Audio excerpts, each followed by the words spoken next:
वालेकुम स्टूडेंट्स। आज का जो हमारा लेसन है वो है साइंटिफिक नोटेशन के बारे में। साइंटिफिक नोटेशन क्या है, इसको किस तरह से स्टेट आउट कर सकते हैं। सबसे पहले हमने इसको डिफ़ाइन कराना है। और एक बात आप लोग माइंड में रखेंगे, एनुअल एग्ज़ाम के अंदर जब हमसे क्वेश्चन करते हैं, कोई वैल्यू देते हैं, न्यूमेरिकल वैल्यू, हमें कहते हैं आप इसको स्टैंडर्ड फॉर्म के अंदर लिख के दें। स्टैंडर्ड फॉर्म का मतलब भी वही है कि हमने इसको राइट करना होता है साइंटिफिक नोटेशन के अंदर। तो इसको कैसे हम लोग डिफ़ाइन कर सकते हैं। In scientific notation the number are expressed in some power of 10। Scientific notation के अंदर नंबर को हम एक्सप्रेस करते हैं, ज़ाहिर करते हैं सम पावर ऑफ 10 के अंदर, multiplied by a number 1 and 10। लेकिन क्या है भाई, वो नंबर मल्टीप्लाइड होना चाहिए बिटवीन 1 एंड 10। इस 1 एंड 10 का मकसद क्या लेते हैं, इस चीज़ को भी ज़रा हम अंडरस्टैंड करते हैं। अब देखें, हमारे पास एक एग्जांपल दे दी गई है 62,750। इसको हम लोग राइट कर सकते हैं 62.75 मल्टीप्लाइड बाई, क्योंकि आगे 3 डिजिट हैं तो 10⁻³ अगर हम लोग इसको राइट करते हैं 6 पॉइंट के अंदर तो ये आ जाएगा 10⁻⁴। और जो एक्सप्रेशन है हमारे पास 0.6 मल्टीप्लाई बाई 10⁻⁵। देखें, देखने में जो 10 की पावर है 4, 5, इसी तरह से 3, ये तो एक्यूरेट हमें नज़र आ रही है। लेकिन इन तीनों में से सबसे जो एक्यूरेट है वो कौन सा है, 6.275 मल्टीप्लाई बाई 10⁻⁴। अब इसकी वजह क्या है, क्योंकि हमने यहाँ के ऊपर स्टेट कराया the number is between 1 and 10। Number को होना चाहिए 1 और 10 के दरमियान। अगर इसको लेते हैं, ये है 62, इट इज़ ग्रेटर दैन 10। जब ग्रेटर दैन 10 है तो ये प्रीफिक्सेस या साइंटिफिक नोटेशन में नहीं रहता। इसी तरह से अगर हम बात करते हैं इसकी, ये 0.62 हो जाता है, ये लेस देन 1 हो जाता है, तो ये भी उसकी स्टैंडर्ड फार्म नहीं है, साइंटिफिक नोटेशन फार्म में नहीं है, तो इसको भी हम लोग एक्यूरेट कंसर्न नहीं करते। तो ये जो है हमारे पास इसका बिल्कुल एक्यूरेट मेथड है।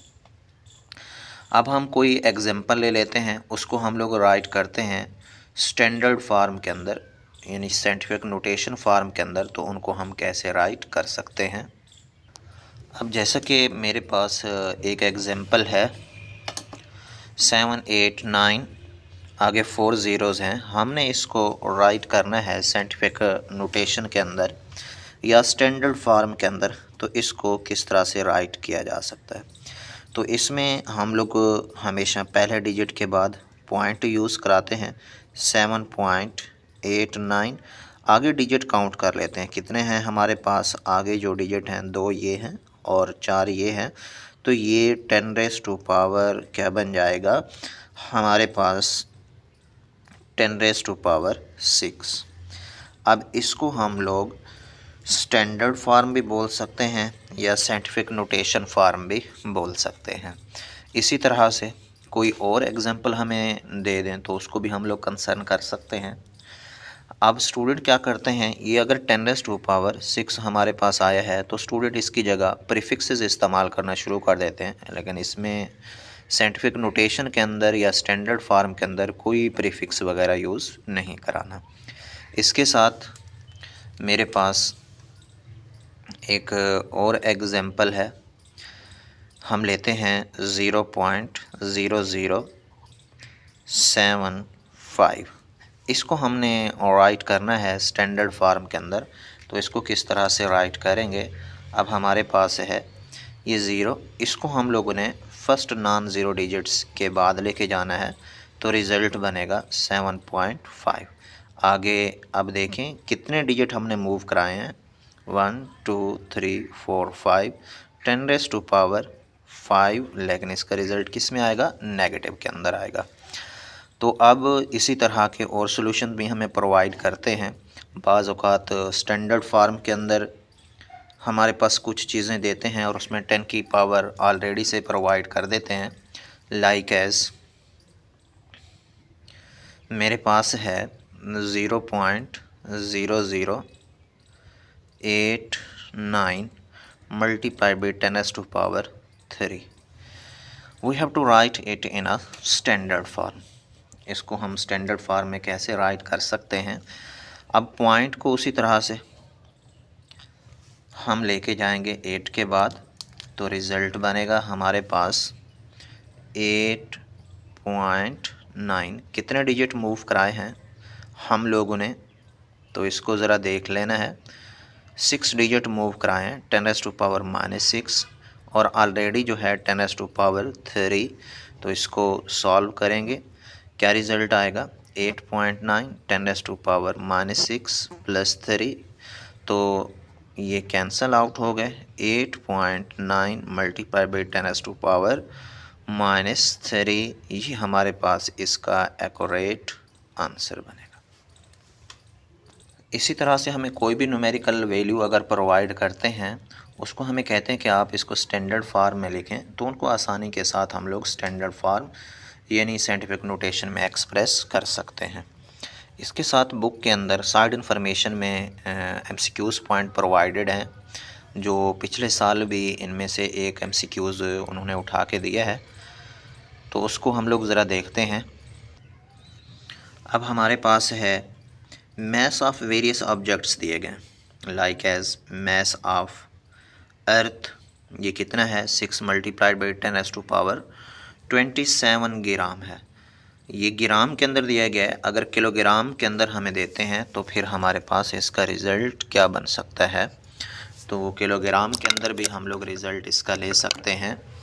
किलोग्राम में इसका रिज़ल्ट बनेगा 6 मल्टीप्लाइड बाई 10⁻24 किलोग्राम, क्योंकि जो किलो होता है वो 10⁻³ के बराबर होता है, वो 3 इसमें मिला है तो वही ग्राम के अंदर रिज़ल्ट बनेगा। इसी तरह से एटमॉस्फेयर के हवाले से 225 किलोमीटर की बात करते हैं, तो फिर इसका रिज़ल्ट क्या बनता है? 5.2 मल्टीप्लाई बाई 10⁻21 ग्राम। ये रिज़ल्ट सारे ग्राम में दिए गए हैं। एनुअल एग्ज़ाम के अंदर किलोग्राम में भी हम लोग से पूछ सकते हैं। इसी तरह से ओशन हो गया, इसका मैस पूछ रहे हैं, और उसके बाद नेक्स्ट एलिफेंट है, इसका मैस पूछ रहे हैं, और एवरेज ह्यूमन की बात करते हैं, ये ग्राम के अंदर प्रोवाइडेड है। लेकिन जो पिछले साल एनुअल एग्ज़ाम के अंदर उन्होंने हमें प्रोवाइड किया था, mass of the water molecule is, पानी के मालिक्यूल का जो मैस है वो कितने के बराबर है? 2.9 मल्टीप्लाई बाई 10⁻⁻23 ग्राम के अंदर इसका रिज़ल्ट उन्होंने हमें प्रोवाइड किया है। तो इसको आप लोगों ने क्लियर करना है।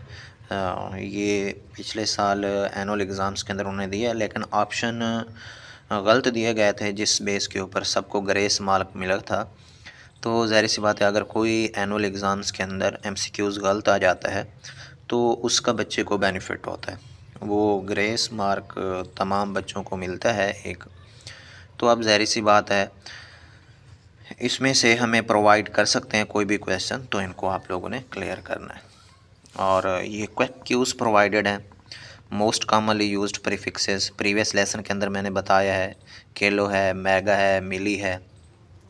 इसी तरह से माइक्रो की बात करते हैं, ये मोस्ट कॉमनली यूज्ड हमारे पास प्रीफिक्सेस हैं। अब ये सन है 150 मिलियन किलोमीटर के फासले के ऊपर है अवे फ्राम द अर्थ, तो इसको ऑर्डिनरी नंबर के अंदर भी लिखना है, ऑर्डिनरी होल नंबर में, फिर उसको साइंटिफिक नोटेशन में भी राइट करना है। और ये मुख्तलिफ एग्जांपल्स प्रोवाइडेड हैं। We have to write it in a scientific notation. बहुत आसान सा तरीक़ाकार। अब जैसा कि हमारे पास ये पहले वाला रिज़ल्ट दिया गया है 3, आगे नंबर ऑफ़ ज़ीरोज़ को काउंट कर लेंगे। 3 multiplied by 10⁻²। Number of zeros ज़रा देख लेते हैं, 3 ये है, 3 ये है और 3 ये हैं। 10⁻² क्या बन जाएगा? 9 मीटर पर सेकेंड। ये हमारे पास इसकी साइंटिफिक नोटेशन फॉर्म है। इसी तरह से ये भी आसानी के साथ हम कर सकते हैं सेकंड वाला। ज़रा इस C वाले को भी हम देख लेते हैं। हमारे पास है आगे ज़ीरोज़ काउंट कर लें, 16 की बात कर रहे हैं। पॉइंट को हम लोग लेके जाएंगे 1 के बाद, तो क्या रिज़ल्ट बनेगा 1.6 मल्टीप्लाइड बाई 10⁻² पावर। अब ज़रा डिजिट काउंट कर लेते हैं। 3 ये हो गए, 3 हमारे पास ये हो गए और 3 ये हो गए। 10⁻² पावर ये कितना जाके बनेगा -9 11। तो इस तरह से हम लोग इनको स्टैंडर्ड फॉर्म के अंदर राइट कर सकते हैं। कोई भी वैल्यू हमें देते हैं न्यूमेरिकल वैल्यू, उसको साइंटिफिक नोटेशन के अंदर आसानी के साथ कन्वर्ट किया जा सकता है।